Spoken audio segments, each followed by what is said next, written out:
Hey dude, my name is Miguel, and in this video I'm gonna talk about Plotinus. Ever heard this name? Well, now you have. Come again? Plotinus. Let's start explaining his idea.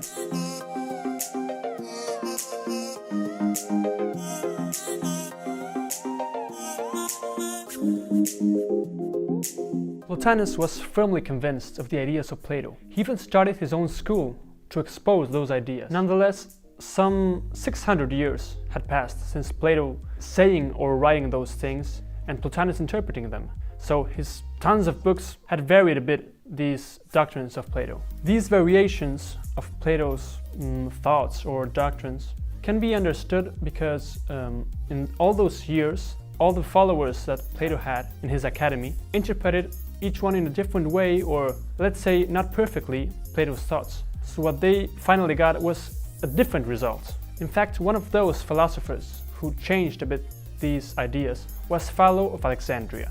This guy, although of Jewish religion, lived in Egypt. Philo shared with Plato the division of reality in two planes, the ideal one and matter. But we're not gonna say more about our friend Philo, but that he had a great influence on Plotinus. To understand better the context in which Plotinus had these ideas, let's say that Christianism had already a big influence. It was still persecuted in many parts of the Roman Empire. I just mentioned Christianism because it had some influence on Plotinus, and also because Plotinus and his followers helped, let's say, to explain philosophically some ideas that were defended by Christians. But let's get to the main ideas. Firstly, Plato had talked previously about there being two worlds, or at least two planes that explain reality. And Plotinus shares this idea. An intelligible or ideal world, let's say, and matter, which is, let's say, less valuable or less real.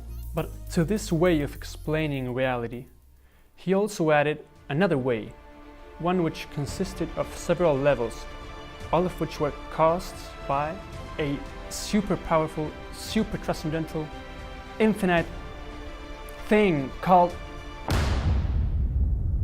the One. It's not so easy to explain. The One isn't God. In fact, Plotinus said you couldn't even say it was. The One is not. The One is above being. Wait, I think I'm starting to get something. So, the One is like an all-knowing God? No, the One is not God.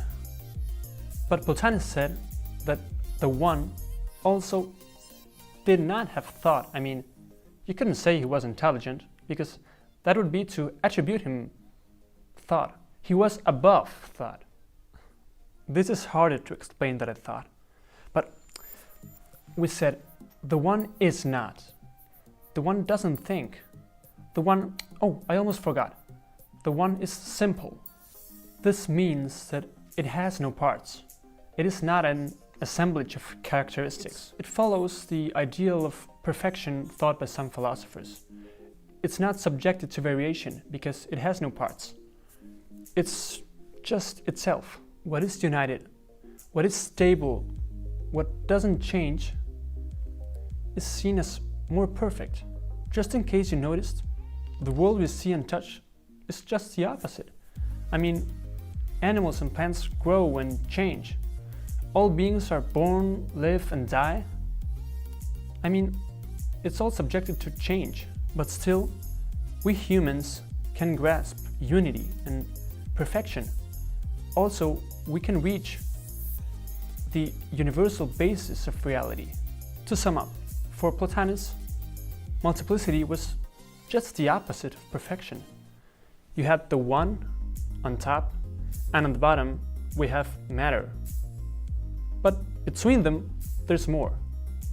We said at the beginning that the One causes everything, but this does not mean that he creates. To create is a voluntary act, but the One is not free. He is above everything.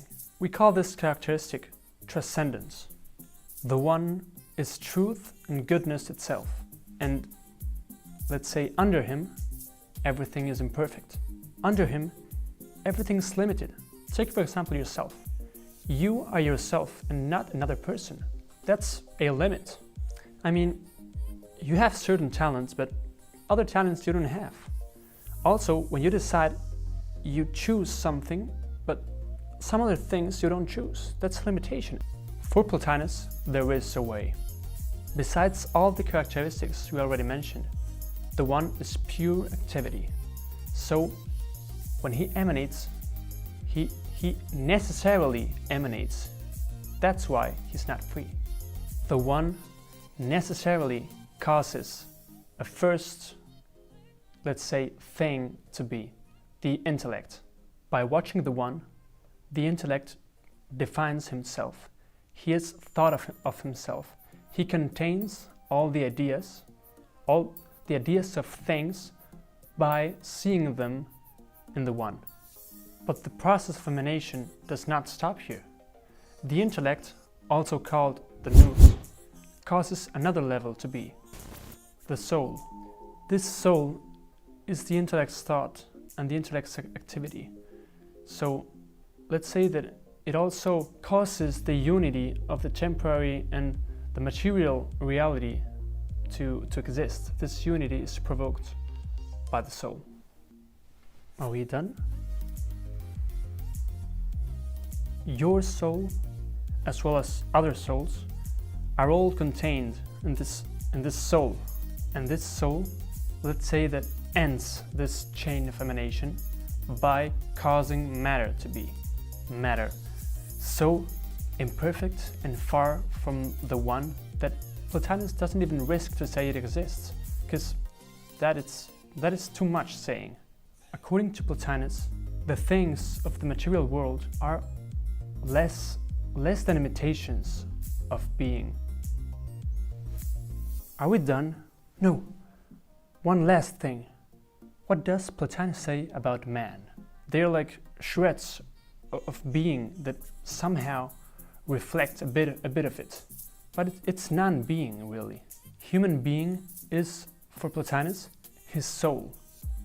This means it's only out of necessity that your soul embraces your body, because it has to fall into multiplicity to spread life, to give life.